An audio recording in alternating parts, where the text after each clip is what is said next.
শাহজালাল বিমানবন্দরের third terminal চালুর বিষয়ে খতিয়ে দেখার নির্দেশ প্রধানমন্ত্রীর। সৌদির সঙ্গে সম্পর্ক নতুন উচ্চতায় নেয়ার আশা, রাষ্ট্রদূতের সাক্ষাৎ।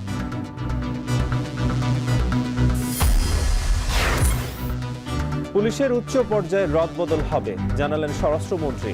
12 মার্চ জাতীয় সংসদের প্রথম অধিবেশনে চূড়ান্ত হবে স্পিকার, ডেপুটি স্পিকার।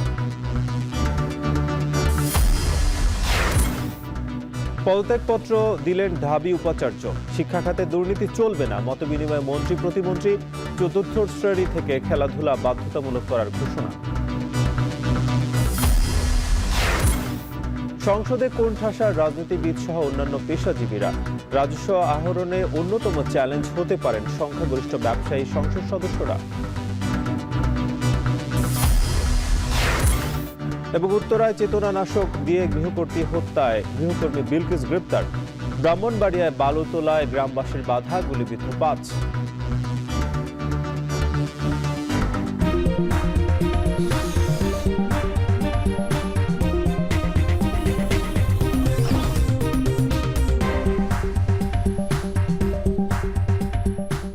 স্বাগত এখন বিকেলে, আপনার সঙ্গে আছি নাজমুস সাকিব। শাহজালাল আন্তর্জাতিক বিমানবন্দরের থার্ড টার্মিনাল কবে নাগাদ চালু করা যায় সে বিষয়ে খতিয়ে দেখার নির্দেশ দিয়েছেন প্রধানমন্ত্রী তারেক রহমান। বিমান প্রতিমন্ত্রী জানিয়েছেন, প্রকল্পের অগ্রগতির খোঁজখবর নিয়ে এ নির্দেশ দেন তিনি। এদিকে প্রধানমন্ত্রীর সঙ্গে সাক্ষাৎ করেছেন সৌদি রাষ্ট্রদূত। এ সময় বন্ধুত্বপূর্ণ সম্পর্ক নতুন উচ্চতায় উন্নীত হবে বলে আশা করেন তারেক রহমান। বিস্তারিত হাসিব বিল্লার প্রতিবেদনে।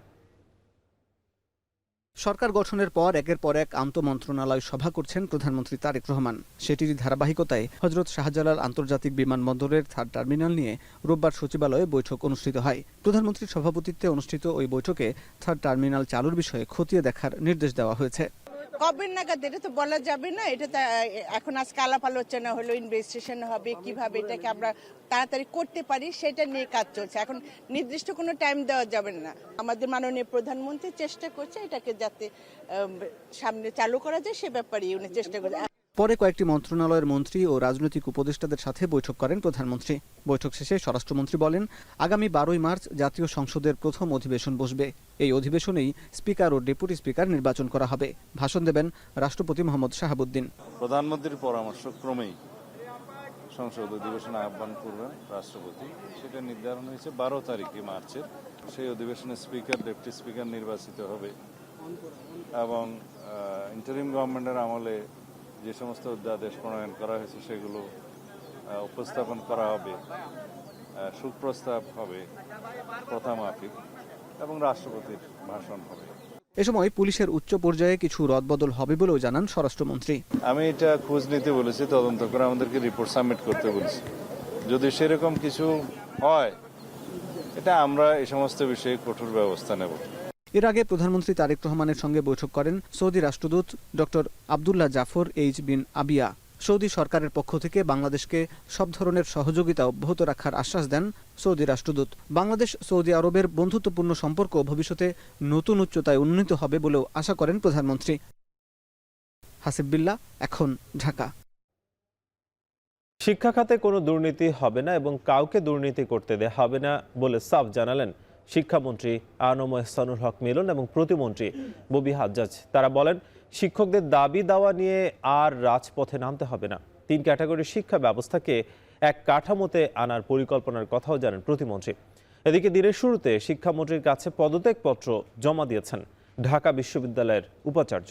অন্যদিকে নতুন শিক্ষাক্রমে চতুর্থ শ্রেণী থেকে খেলাধুলা বাধ্যতামূলক করার ঘোষণা দিয়েছেন যুব ও ক্রীড়া প্রতিমন্ত্রী। আরও জানাচ্ছেন হোসেন জাহিদ। রোববার দুপুরে সচিবালয়ে নিজ কার্যালয়ে শিক্ষক কর্মচারী ঐক্যজোটের সাথে মতবিনিময় সভায় অংশ নেন শিক্ষামন্ত্রী আ.ন.ম এহসানুল হক মিলন এবং প্রতিমন্ত্রী ববি হাজ্জাজ। সভায় শিক্ষক নেতারা তাদের নানা দাবি দেওয়া ও অভাব অভিযোগের কথা তুলে ধরেন। বৈঠক শেষে শিক্ষামন্ত্রী বলেন, এখন থেকে দাবি দেওয়া নিয়ে শিক্ষকদের আর রাজপথে নামতে হবে না। দুর্নীতির ব্যাপারে শিক্ষা মন্ত্রণালয়ের জিরো টলারেন্স নীতির কথাও উল্লেখ করেন শিক্ষামন্ত্রী। একই সাথে আশ্বাস দেন শিক্ষকদের প্রকৃত মূল্যায়নের। বাজেট অ্যালোকেশনের বিষয় রয়েছে, এটা আমরা পর্যালোচনা করব। আপনাদের দাবি মাননীয় প্রধানমন্ত্রীর কাছে উত্থাপন করা হবে। আমরা দুর্নীতি করি না, করব না, করতে দেব না। আমিও করি না, আমার প্রতিমন্ত্রী করে না। আমরা দুইজনে শপথ করেছি করব না, কিন্তু আরেকটা শপথ আমাদের আছে, করতে দেব না। এ সময় শিক্ষা প্রতিমন্ত্রী বলেন, শিক্ষাকে আর রাজনীতিকরণ করতে দেবে না শিক্ষা মন্ত্রণালয়। 3 ক্যাটাগরির শিক্ষা কারিকুলামে সামঞ্জস্য আনতে উদ্যোগ নেওয়ার কথাও জানান তিনি।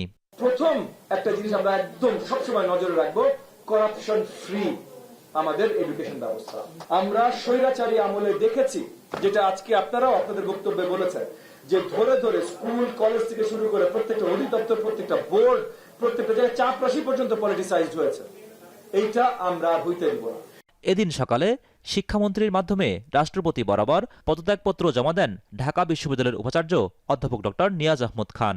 এদিকে নতুন শিক্ষাক্রমে 4র্থ শ্রেণী থেকেই খেলাধুলা বাধ্যতামূলক করা হবে বলে জানিয়েছেন যুব ও ক্রীড়া প্রতিমন্ত্রী আমিনুল হক।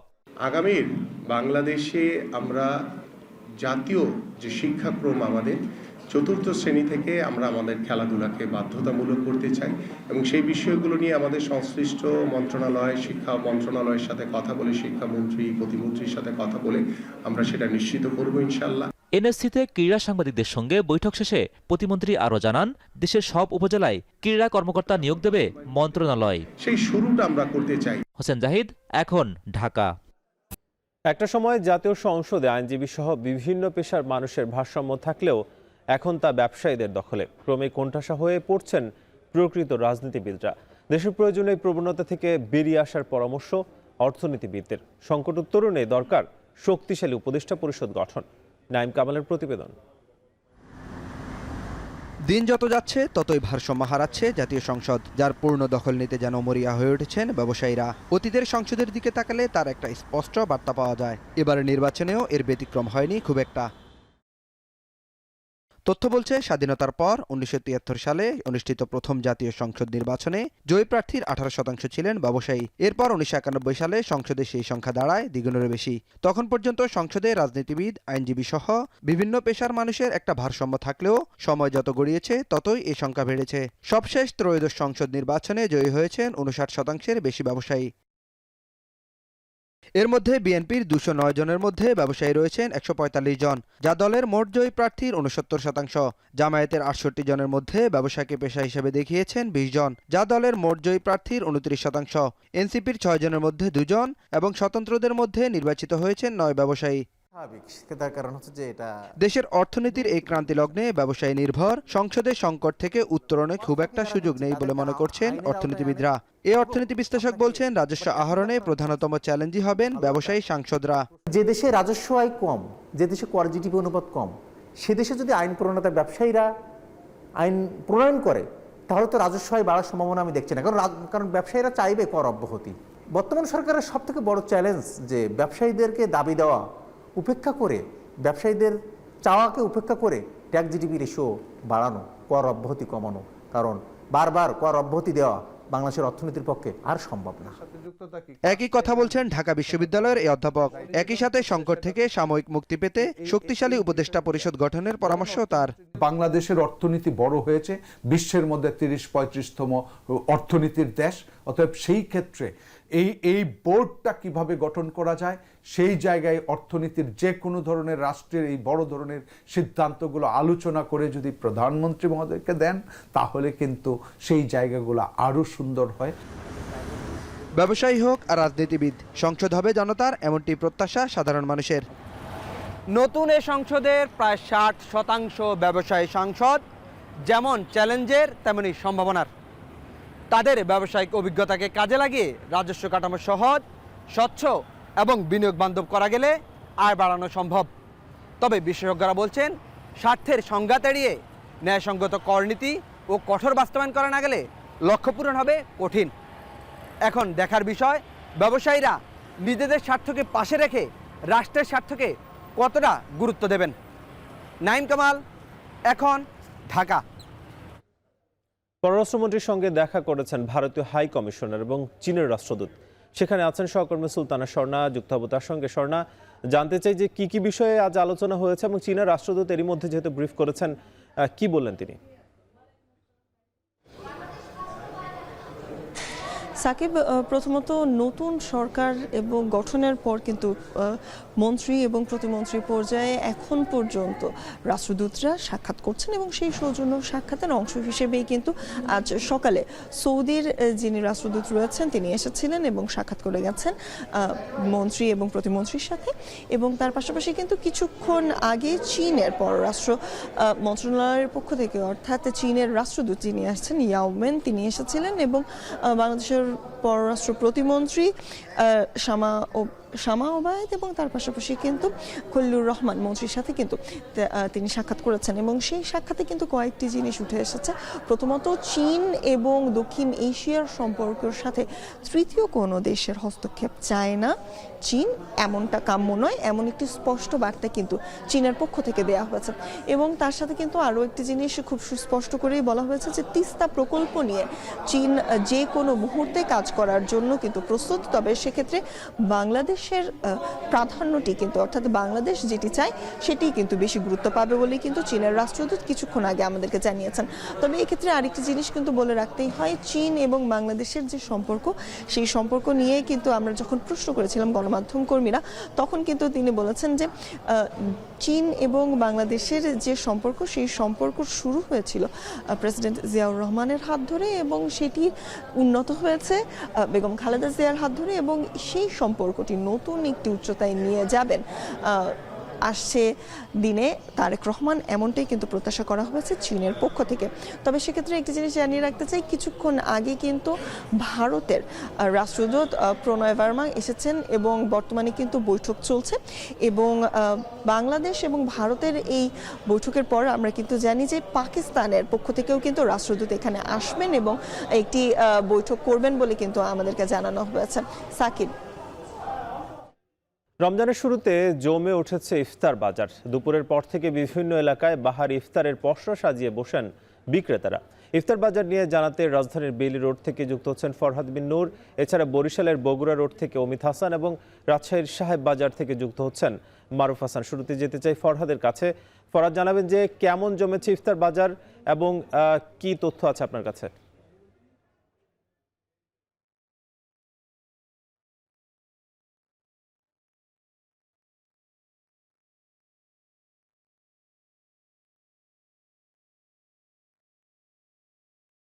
ফরহাদ, জানতে চাই যে কেমন জমেছে ইফতার বাজার এবং কি পরিস্থিতি দেখছেন, যেহেতু রোজার আজকে চতুর্থ দিন, কেমন জমজমাট?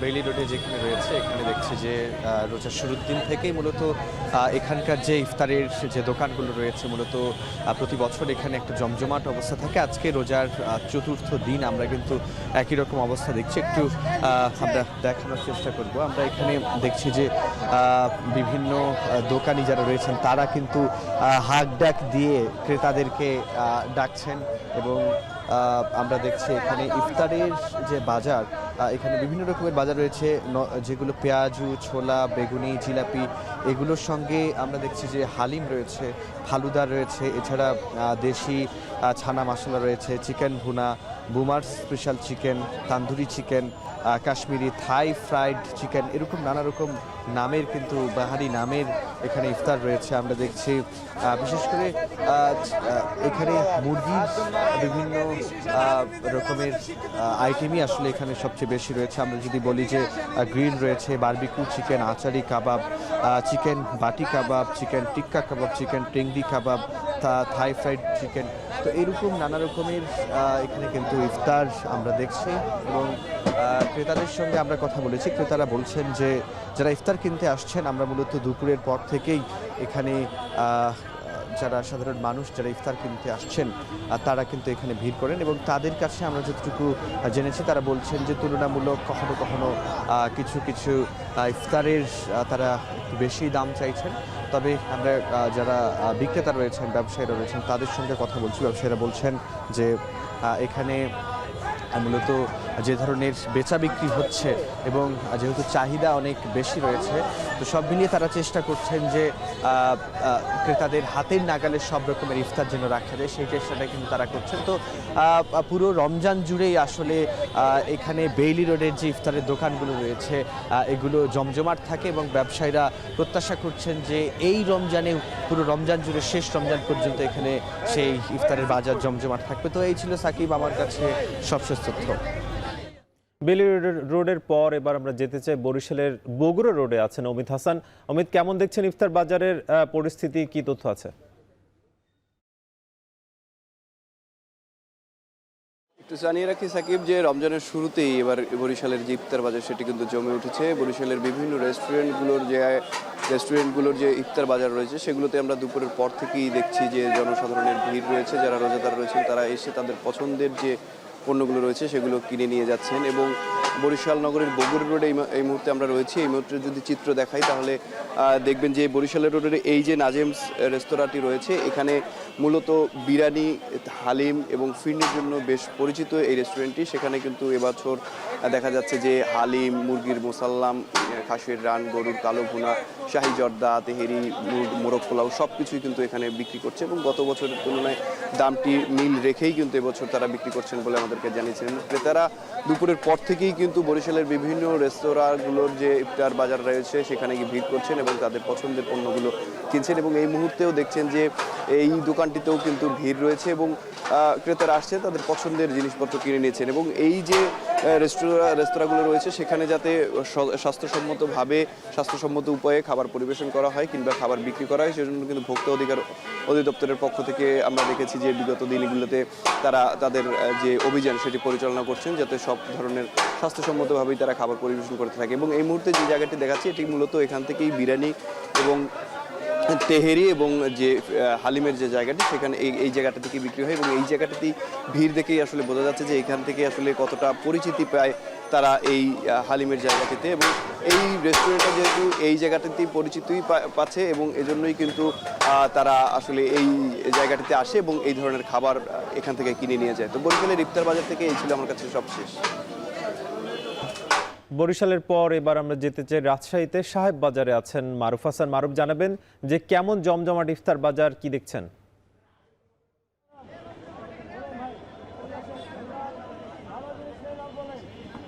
যে অন্যান্য জায়গার মতো রাজশাহী তো ইফতারকে ঘিরে যে আয়োজন সেটি কিন্তু চলে। এটা বিশেষ করে সকাল থেকে আমরা দেখতে পাই যে যেসব দোকানি যারা আছেন তারা ইফতার বিক্রি করে থাকেন তারা কিন্তু তাদের যে প্রস্তুতি সেটি কিন্তু শুরু করেন এবং সকাল থেকে গড়িয়ে যখন বিকেল আসে ঠিক ইফতারের আগ মুহূর্ত পর্যন্ত তাদের যে বেচা কেনা সেটি কিন্তু চলে। এখন পর্যন্ত আমরা দেখতে পাচ্ছি যে যেহেতু ইফতারের আরও খানিকটা সময় আছে তার আগ মুহূর্ত যে বেচা কেনা সেটি কিন্তু চলছে। মূলত রাজশাহীর এই সাহেব বাজার, এই ব্যস্ততম এই বাজারটিতে কিন্তু আমরা দেখতে পাচ্ছি যে নিত্য প্রয়োজনীয় যেসব প্রয়োজনীয় জিনিস আছে, পাশাপাশি ইফতারি সামগ্রী যেসব যেমন জিলাপি সহ শুরু করে পেঁয়াজু এবং বেগুনি এবং নিমকি সহ এখানে বুন্দিয়া যেসব জিনিস আছে মুখরোচক, সেই মুখরোচক খাবার কিন্তু এখানে খাবারের পসরা কিন্তু সাজিয়ে রাখা হয়েছে। শুধুমাত্র যারা বিশেষ করে ইফতার সামগ্রী কেনার জন্য আসেন তারা তাদের এখানে প্রয়োজনীয় যেসব খাদ্য সামগ্রী আছেন সেগুলো কিন্তু কিনে নিয়ে যায় এবং এখানে বাজারের যে দরদাম আমরা জানি যে ইফতারির সামগ্রীর দাম খুবই হাতের নাগালে, যার কারণে যে কেউ চাইলে তাদের প্রয়োজনীয় পরিবারের সদস্যের সংখ্যা অনুযায়ী কিন্তু তারা এখান থেকে ক্রয় করে নিয়ে যাচ্ছেন। যেহেতু ইফতারের আগ মুহূর্ত বিশেষ করে রমজানকে ঘিরে আমাদের একটি আয়োজন থাকে পরিবার পরিজনকে নিয়ে ইফতার একসঙ্গে ইফতার করা, সেই আয়োজন কিন্তু ঘিরেই তার আগে ইফতারির যে কেনাকাটা সেটি কিন্তু হয়ে থাকে। সব মিলিয়ে নগরীর বিভিন্ন জায়গা থেকে আমরা দেখতে পাচ্ছি যে যারা ক্রেতা আছেন ইফতার সামগ্রী তারা কিন্তু কেনার জন্য চলে আসছেন এবং পাশাপাশি তারা তাদের শেষ মুহূর্তে যে কেনাকাটা সেটি কিন্তু করছেন। রাজশাহীর যে ইফতার বাজার সেখান থেকে ছিল আমার কাছে এখন পর্যন্ত এই সবশেষ তথ্য। ইফতার বাজারের খবর জানাতে যুক্ত ছিলেন সহকর্মীরা। পবিত্র ঈদুল ফিতরকে সামনে রেখে শপিং মলে জমে উঠেছে কেনাকাটা। এ নিয়ে বিস্তারিত জানাতে রাজধানীর নিউ মার্কেট এলাকা থেকে যুক্ত হচ্ছেন শাহরিয়ার জামান পুলক। পুলক, জানতে চাই যে এবার ঈদে কি কি ডিজাইনের নতুন পোশাক এসেছে এবং কি দেখছেন? ধন্যবাদ সাকিব। আজকে ঈদের রমজান মাসের যে কেবল চতুর্থ দিন এবং ঈদের কিন্তু আগমনের আরও বলা চলে আরও অনেক দিনই বাকি রয়েছে। তবে রাজধানীর যে শপিং মলগুলো রয়েছে সেই শপিং মলগুলোতে কিন্তু ঈদের আসার আগেই রমজানের শুরুতেই কিন্তু অনেক বেশি ভিড় লক্ষ্য করা যাচ্ছে।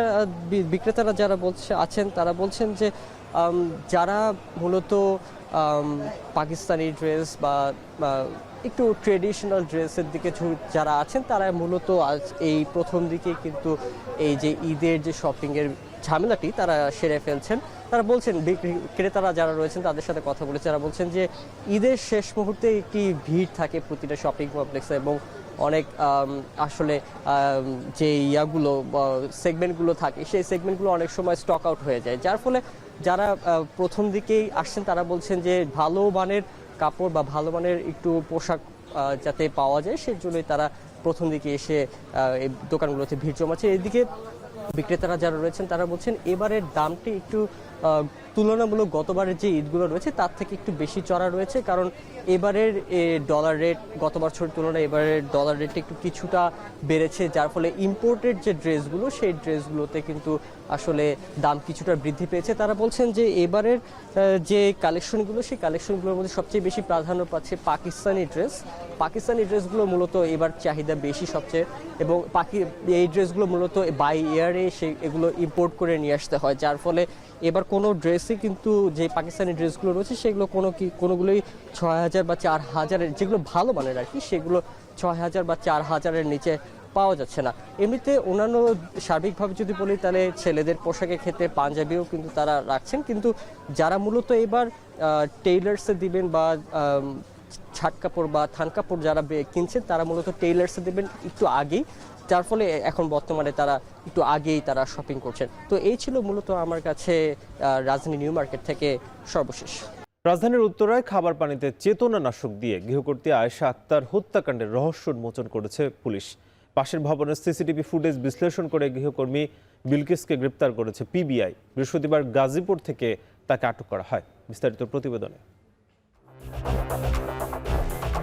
গেল মঙ্গলবার রাত ৮টায় উত্তরা ৭ নম্বর সেক্টরের একটি ভবনের ৬ তলার একটি ফ্ল্যাট থেকে স্বামী স্ত্রীকে অচেতন অবস্থায় উদ্ধার করা হয়। পরে স্থানীয় একটি হাসপাতালে নেওয়া হলে চিকিৎসক আয়েশাকে মৃত ঘোষণা করে। গৃহকর্তা আনোয়ার হোসেন বর্তমানে হাসপাতালে চিকিৎসাধীন। ওই দম্পতির সঙ্গে তাদের ছোট ছেলে ও পুত্রবধূ থাকলেও তারা সে সময় বাসায় ছিলেন না। ঠিক মাগরিবের পরে আমার বড় ভাই কল দিয়ে মানে কান্না অবস্থা, আমি খালি এটুকু শুনতে পেরেছি যে আব্বু উল্টাপাল্টা কথা বলছে, কথা এলোমেলো বলছে, আম্মু খাটে অবচেতন অবস্থায় আছে, শুয়ে আছে, হাত পা শক্ত হয়ে আছে, ঠোঁট কালো হয়ে আছে। ঘটনার মাত্র ৩ দিন আগে গৃহকর্মী বিলকিস ওই বাসায় কাজ নেয়। সন্দেহের তীর তার দিকেই। ধারণা করা হয় গৃহকর্মী চায়ের সঙ্গে চেতনানাশক মিশিয়েছিল। এরপর সন্দেহভাজনকে ধরতে কাজ শুরু করে পুলিশ। ঘটনা 2 দিন পর গাজীপুর থেকে তাকে আটক করা হয়। এ নিয়ে রোববার সকালে মেট্রো উত্তর কার্যালয়ে সংবাদ সম্মেলন করে পিবিআই। জিজ্ঞাসাবাদে তিনি বলেছেন যে পানির সাথে সে এই ট্যাবলেট গলিয়ে 10টা ট্যাবলেট গলিয়ে সে এগুলাকে গৃহকর্ত্রী এবং তার হাজব্যান্ডকে খাইয়েছে, এবং আমরা তার ব্যাগের ভিতর থেকে ওই ট্যাবলেটের স্ট্রিপটা পেয়েছি, খালি স্ট্রিপটা। পাশের ভবনে সিসিটিভি ফুটেজ বিশ্লেষণ করে এগোতে থাকে পিবিআই। অভিযুক্ত বিলকিসের বিরুদ্ধে রাজধানীর বিভিন্ন থানায় 5টি মামলা রয়েছে বলেও জানায় তারা। আমরা যখন বিভিন্ন মামলা পর্যালোচনা করে এই সেম ধরনের যে মামলাগুলা ঢাকা সিটিতে, আমরা এই মামলাগুলা পর্যালোচনা করতে গিয়ে অনেকগুলো ছবি আসে। তার ভিতরে সেই ছবিগুলা আমরা বাদীপক্ষকে দেখানোর পরে এক পর্যায়ে কিন্তু ভিকটিমের যে পুত্রবধূ সে চিৎকার করে বলে ওঠে যে এই মেয়েটাই তো আমাদের বাসায় আসছিল, এই মেয়েটাই তো আমাদের বাসায় এসেছিল। গৃহকর্মীকে নিয়োগ দেওয়ার সময় পরিবারটি এনআইডি বা কোনো পরিচয়পত্র নেয়নি। তার কোনো মুঠোফোন নম্বরও ছিল না। অন্য যে মামলাগুলো হয়েছে সেগুলোতে আতিক মেজবালগ্ন, এখন ঢাকা। অবৈধভাবে বালু উত্তোলনে বাধা দেয় গ্রামবাসীকে লক্ষ্য করে গুলি ছুড়েছে দুর্বৃত্তরা। এতে গুলিবিদ্ধ হয়েছেন অন্তত 5 জন। তাদের উদ্ধার করে হাসপাতালে ভর্তি করা হয়েছে। পুলিশ জানায় নবীনগরে মেঘনায় সামিউল ট্রেডার্স নামে একটি প্রতিষ্ঠান বালু মহাল ইজারা নিয়ে বালু উত্তোলন করছে, কিন্তু নির্দিষ্ট সীমা ছেড়ে অবৈধভাবে চরলাপাং এলাকা থেকে বালু তোলা শুরু করে তারা। এতে চরলাপাং গ্রামের কৃষি জমি সহ আশপাশের এলাকায় ভাঙনের ঝুঁকি তৈরি হয়। সকালে আবারও বালু উত্তোলন করতে গেলে বাধা দেন গ্রামবাসী। এতে উভয় পক্ষের মধ্যে উত্তেজনা দেখা দেয়। এক পর্যায়ে পার্শ্ববর্তী জেলার নরসিংদীর রায়পুরার মির্জাচর এলাকা থেকে স্পিডবোট ও নৌকায় করে আসা একদল দুর্বৃত্ত গ্রামবাসীকে লক্ষ্য করে এলোপাতাড়ি গুলি ছোড়ে। এতে গুলিবিদ্ধ হন 5 জন। তাদের উদ্ধার করে নবীনগর উপজেলা স্বাস্থ্য কমপ্লেক্সে ভর্তি করা হয়। খবর পেয়ে ঘটনাস্থল পরিদর্শন করে পুলিশ, তবে এই ঘটনায় তাৎক্ষণিক কাউকে আটক করা যায়নি। শুরুতেই সাগরকন্যা খ্যাত জেলা পটুয়াখালীতে বেড়েছে প্রসাধনী বিক্রি। দোকানগুলোতে বাড়ছে ভিড়। ক্রেতাদের পছন্দ হিসেবে পরিচিতি পেয়েছে দেশীয় পণ্যের ব্র্যান্ডগুলো। জসিম পারভেজের তথ্য ছবিতে বিস্তারিত।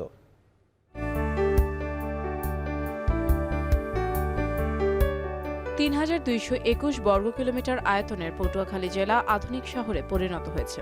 আসন্ন ঈদকে কেন্দ্র করে ক্রেতাদের কেনাকাটায় জমে উঠেছে সকল প্রসাধনী বাজার। পৌর শহরের নিউ মার্কেট, সদর রোড মার্কেট ও সুপার শপ সহ জেলার ৮টি উপজেলার দোকানগুলোতে বেড়েছে কেনাবেচা। বিদেশি পণ্যের তুলনায় এবারে দেশি পণ্যের চাহিদা বেশি।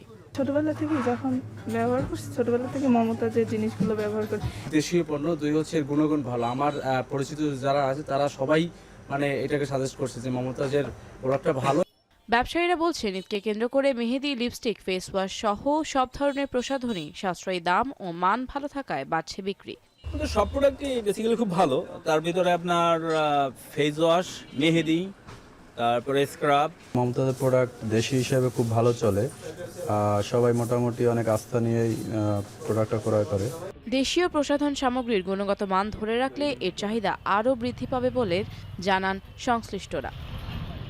এখন পটুয়াখালী। এবার আন্তর্জাতিক প্রসঙ্গ। ইসলামাবাদ সহ বেশ কয়েকটি জায়গা আত্মঘাতী বোমা হামলার জবাবে আফগানিস্তানের সীমান্ত এলাকার 7টি জঙ্গি ঘাঁটিতে বিমান ও ড্রোন হামলার দাবি করেছে পাকিস্তান। ইসলামাবাদের তথ্য সম্প্রচার মন্ত্রণালয় জানায়, গত রাতে খাইবার পাখতুনখোয়ার 52তে আত্মঘাতী হামলায় এক লেফটেন্যান্ট কর্নেল সহ 2 সেনা নিহত হয়। পরে সুস্পষ্ট তথ্যের ভিত্তিতে ভোরে আফগান সীমান্তের জঙ্গি আস্থানগুলোয় নির্ভুল অভিযান চালায় পাকিস্তান সেনাবাহিনী। হামলার লক্ষ্যবস্তু ছিল নিষিদ্ধ ঘোষিত সন্ত্রাসী সংগঠন তেহরিক-ই-তালেবান পাকিস্তান বা টিটিপি। এসব হামলায় নারী, শিশু সহ অন্তত 17 জনের প্রাণ গেছে। এদিকে হামলার নিন্দা জানিয়ে সঠিক সময়ের সমুচিত জবাব দেয়া হবে বলে ইসলামাবাদকে সতর্ক করেছে আফগানিস্তানের প্রতিরক্ষা মন্ত্রণালয়।